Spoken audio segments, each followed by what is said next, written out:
Carolina on Saturday, November 16th at 9 a.m. The Division Humorous Speech and Evaluation Contest has clubs competing in eastern North Carolina from Brunswick County up through Rocky Mount. The title of the speech is The Negotiator. Please help me welcome Phil Brady.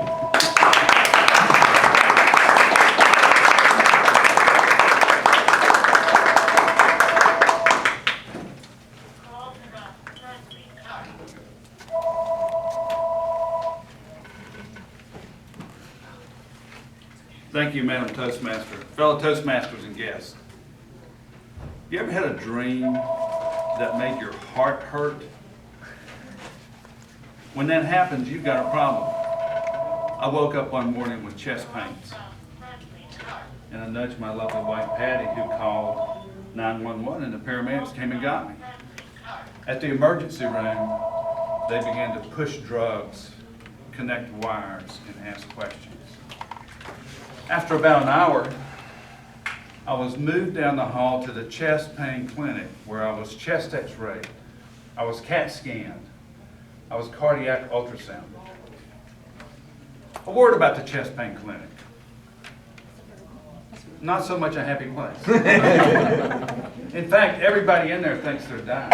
And then there's all the yelling and screaming, "Oh God! Oh God!" And that's just the doctors and the nurses. The patients are far worse.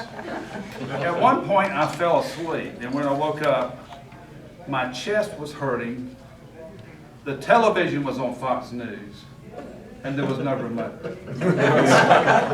And I thought, this must be what hell is like. That's about all the hell one man can stand. They monitored me for about 16 hours and finally released me that evening with a follow-up appointment to a cardiologist. Now I have an additional pill in my daily pill regimen, which is looking more and more like a handful of M&Ms. The bottom line, I was fine.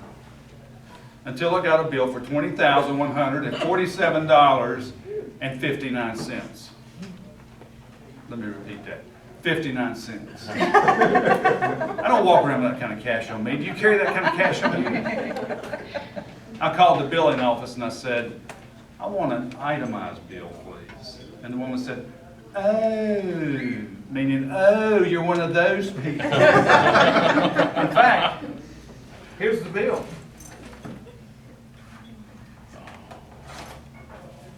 Look at the size of this thing.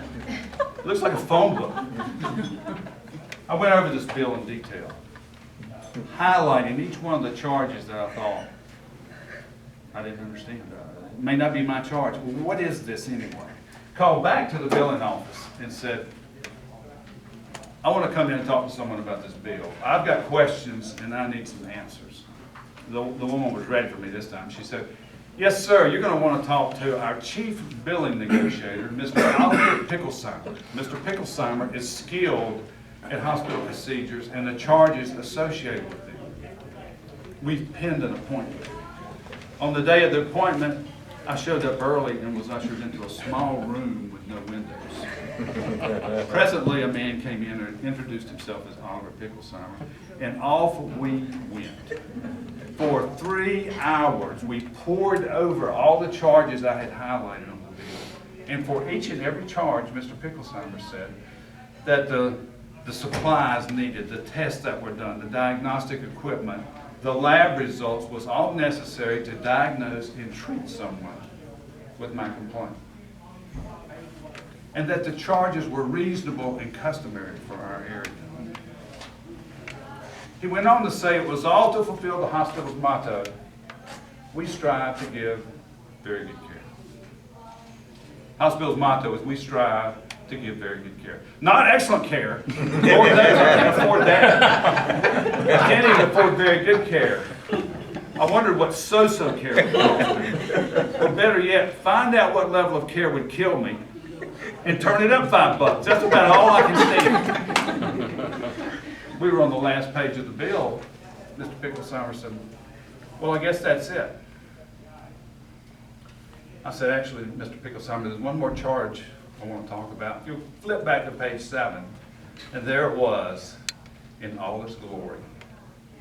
I read it out loud for the full effect. 1 each aspirin, 325 milligram buffer. He said, yes, Mr. Brady, when you came into the emergency room, they probably popped an aspirin under your tongue, let that aspirin dissolve. That aspirin thinned your blood. That aspirin slightly dilated your blood vessels.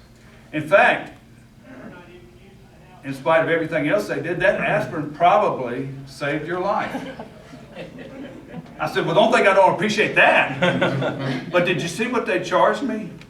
$20 for an aspirin?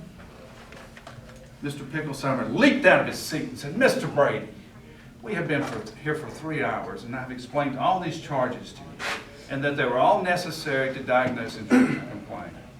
I further told you that the fees were reasonable and customary for this area. I've also watched you drink 3 enormous cups of coffee, and you've never left the room. In addition to your heart, frankly, I'm worried about your kidney function. Do you really, sir, want to sit here and argue over $20 for an aspirin? And I said, no, Mr. Picklesummer, I do not. And if you can look me in the eye and tell me that the value of that aspirin is $20, I'm prepared to settle the bill right now. Do you know, he looked me in the eye and he said, Mr. Brady, the value of that aspirin is $20. I said, okay.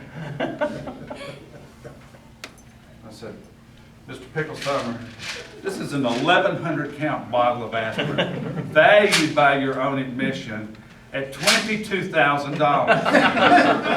I only owe you a little over $20,000, but please, keep the change.